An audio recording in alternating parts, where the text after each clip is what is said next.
Enclavée entre la Loire, le Vieux-Cher et l'Indre, la commune de Bréhémont a déjà connu en 1983 des inondations. Elle est aux premières loges en cas de crue annoncée de la Loire, sans attendre la crue centennale. Ce secteur serait directement impacté en cas d'une crue cinquantennale, c'est-à-dire une crue qui a un risque sur 50 de se reproduire chaque année. Il y aurait déjà des inondations relativement importantes qui seraient accrues à partir d'une crue de période de retour de 70 ans par la mise en œuvre de l'un des déversoirs qui ont été construits après les grandes crues du XIXe siècle. Parmi les manœuvres à effectuer en cas de crue, il y a donc l'activation des déversoirs par un système de vannes.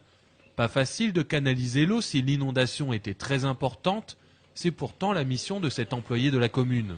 D'ailleurs, c'est quoi le but de l'opération là sur un coup comme ça?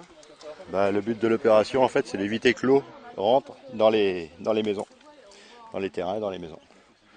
En fait, l'eau vient de vers Régnusset. Donc on ferme les vannes petit à petit, on ferme la première qui est au bord de Régnusset. Et puis en fait, on fait des bassins pour entasser l'eau le plus possible, le temps qu'on puisse rouvrir pour évacuer. Autre mission en cas de montée des eaux ligériennes sur Bréhémont et les communes avoisinantes, la surveillance des levées entre les confluences avec le Cher et l'Indre. Tout changement au fil de la journée doit être signalé, toute anomalie doit être observée, centralisée pour être corrigée. On se déplace sur tout le secteur du Val d'Authion, qui est une portion, je dirais, du Val-de-Loire.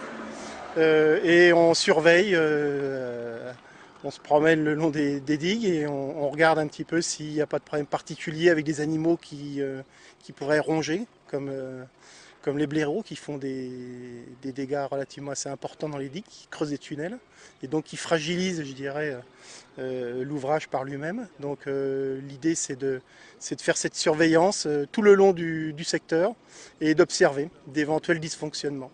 Et dans le cas de Bréhémont, comme de la Chapelle-Auneau par exemple, le but de la manœuvre sera de limiter les dégâts, car l'inondation en cas de crue paraît inéluctable.